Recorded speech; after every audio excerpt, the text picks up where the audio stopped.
consejera del Instituto Nacional, perdón, me fui para atrás, del Instituto Nacional Electoral, porque pues está en marcha, está ahí presentada ya una reforma electoral enviada por el presidente de la República, Andrés Manuel López Obrador, que busca eliminar el INE, elegir a los consejeros por la vía del voto del pueblo, dijo, reducir de 11 a 7, recortar el presupuesto de los partidos, que eso me parece muy bien.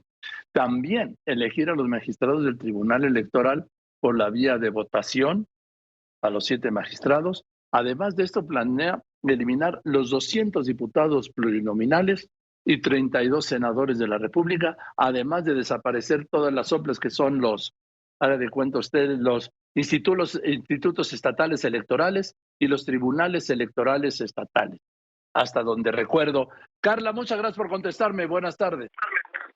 Hola, buenas tardes. Joaquín, un gusto saludarte a ti y saludos también a tu auditorio. Muchas gracias, Carla.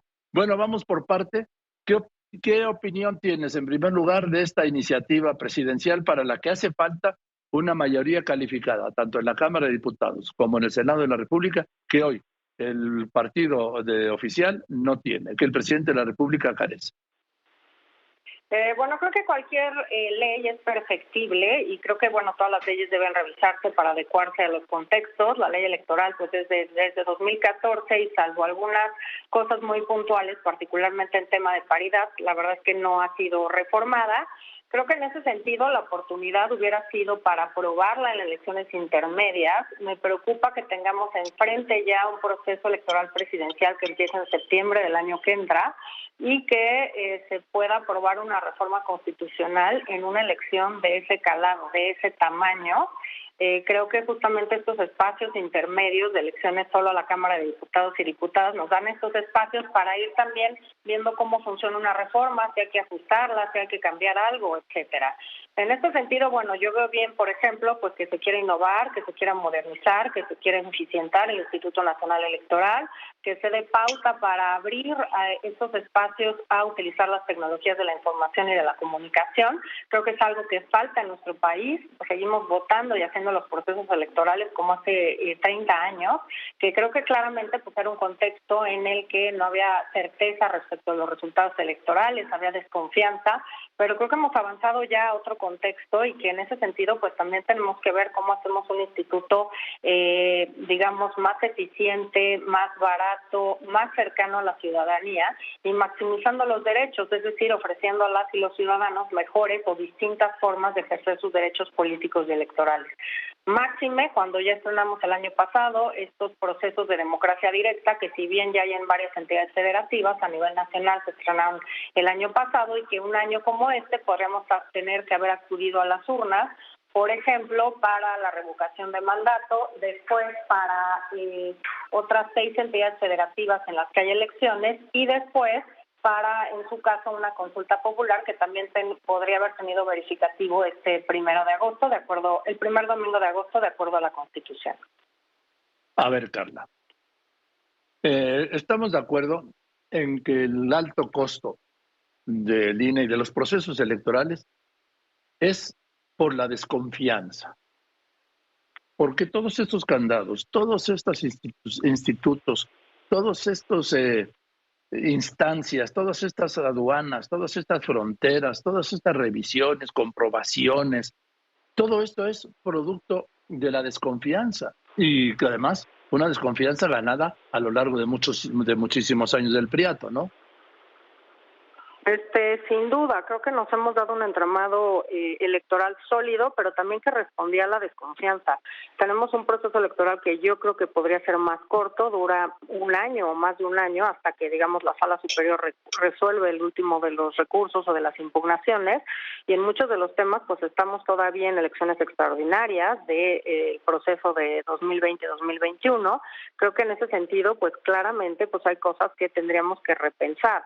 Y sí, tenemos este proceso electoral que es caro porque tenemos muchos candados, muchas cuestiones que tenemos que ir cuidando, algunas establecidas en ley y otras por acuerdos del propio Consejo General, Pero bueno, pongo un ejemplo, el tema, por ejemplo, de tener que imprimir las boletas electorales o los listados nominales de electores en papel seguridad que se trae desde Chihuahua, porque es el único lugar donde se produce en carretera, escoltado por elementos del ejército mexicano, luego imprimirlas en talleres gráficos de la Nación con más de 15 medidas de seguridad y luego volver a distribuir todas estas boletas en todo el territorio nacional en los plazos previstos en la ley para que las y los presidentes de casilla tengan toda la documentación y material electoral para que se puedan instalar las casillas el domingo, día de la elección. Entonces creo que tenemos que empezar a repensar que, a mi juicio, el tema no está en dónde se localizan o se ubican las casillas o cómo se cuentan los votos. El tema para mí es el de la equidad en las contiendas electorales, es de los recursos que entran de manera ilícita a las campañas electorales, está en detener el flujo de dinero en efectivo o del crimen organizado en las campañas electorales, y creo que esos son los grandes retos que ahora tenemos como institución electoral y que tenemos que ir avanzando y que ir, enfrentando con colaboración interinstitucional. El INE no puede tener toda la información, por eso la requerimos, por ejemplo, la Fiscalía General de la República, y bueno, hemos tenido una constante negativa para poder acceder a carpetas de investigación, y bueno, esto es un elemento que necesitamos justamente para acabar las investigaciones que están ya abiertas desde hace varios años, y que entonces tampoco podemos tener certeza si se cumplió el principio de equidad en las contiendas electorales. Y creo que por eso, pues esta es un gran cuestionamiento respecto a cómo llevamos a cabo la organización de los procesos electorales, pero también hay otras cosas que me parece que son muy relevantes y que no hemos podido atajar, cada quien en su ámbito competencial, el INE en su parte, las y los legisladores en otra parte, las instancias del Estado mexicano en otra parte, y creo que es ahí donde tenemos que ser mucho más eficientes y pensar qué autoridades electorales queremos hacia el futuro. Y yo sin duda quiero una autoridad electoral eficiente, moderna, innovadora, y que justamente esté más cercana a las y los ciudadanos al ejercicio de los derechos, a que cuenten con información para ejercer estos derechos y que tengamos claridad de dónde provienen los recursos que utilizan los partidos políticos, candidatas y candidatos, y también hacia dónde van. Y creo que esto es muy relevante en el Estado mexicano. Carla Humphrey es consejera electoral del INE. A ver, esta es una decisión del presidente López Obrador. Ya había dicho que en 2020, que en 2021 presentaría la reforma electoral. Lo que pasa es que pues, no se pudo y la presenta ahora. ¿Qué opina Carla Humphrey de que quiere desaparecer al INE porque dice que es una fuente de corrupción y enemigo de la democracia? Bueno, claramente es una afirmación que no puedo compartir. Yo tengo una carrera electoral que inició desde 1997. He estado en órganos locales, en órganos jurisdiccionales electorales, en el propio IFE. Entonces, estuve una ocasión en 97 a 2001 y otra en 2004 a 2006, después fui nombrada consejera electoral. Por supuesto que es una afirmación que no comparto. Creo que es un sistema electoral y autoridad electoral que es reconocida no solo en México, sino mundialmente, y las encuestas lo dicen, es una de las autoridades que tiene mayor credibilidad de la ciudadanía por una cuestión básica. El INE somos todas y todos alguna vez tenemos que formar parte de una mesa directiva de casilla, o queremos ser observadoras y observadores electorales, o quizá participar como candidata o candidato, ser miembros de partidos políticos, ocupar un cargo de elección popular.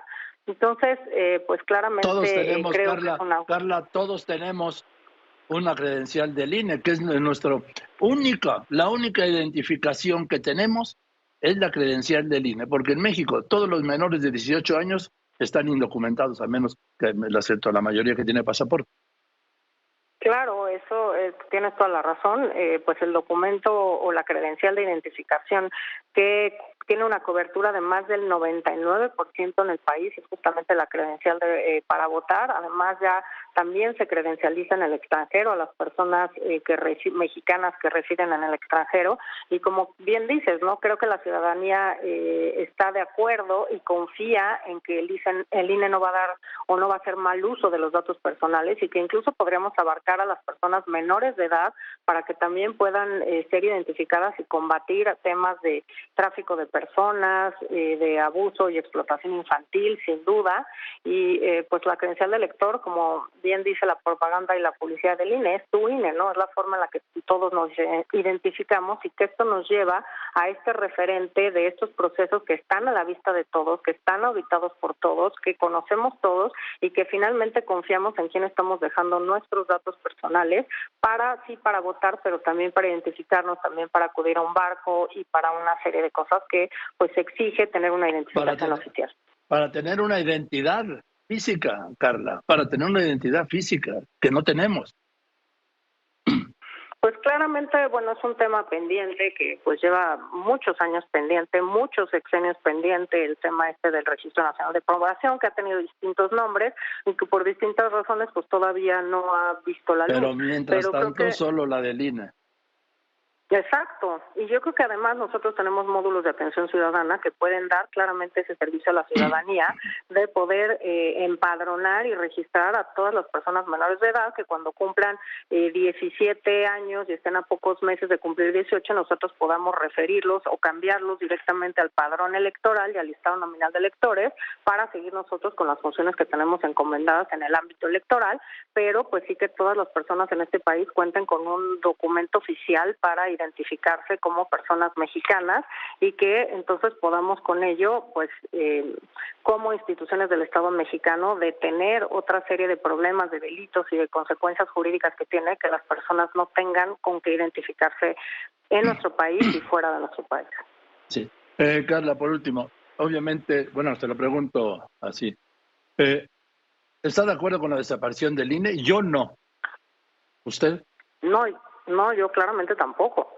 Yo defiendo al INE porque creo que es una institución sólida, que es una institución que es valorada a nivel mundial, que es una institución muy bien valorada por las y los ciudadanos, y desde luego, estando o no en el ICE, voy a seguir apoyando al INE. He estado trabajando siempre en temas de democracia, de derechos de las mujeres, por supuesto electorales, pero he estado mucho tiempo también fuera del INE y siempre apoyando las instituciones electorales, la consolidación de la democracia en nuestro país, y creo que eso no es lo que importa, no importa quiénes seamos las personas que estemos en un momento dado, en un consejo general, en la máxima autoridad, digamos, del país en el tema electoral. Importan las instituciones, es lo que se construya y es lo que se construye y es lo que se queda.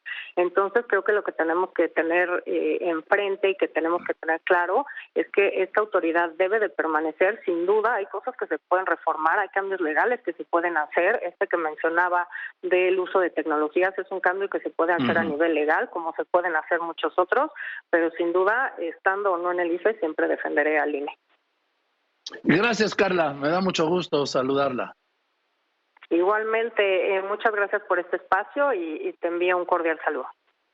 Muchas gracias. Igualmente es la consejera del INE, la consejera ciudadana Carla Humphrey. Yo voy a unos anuncios, después de los anuncios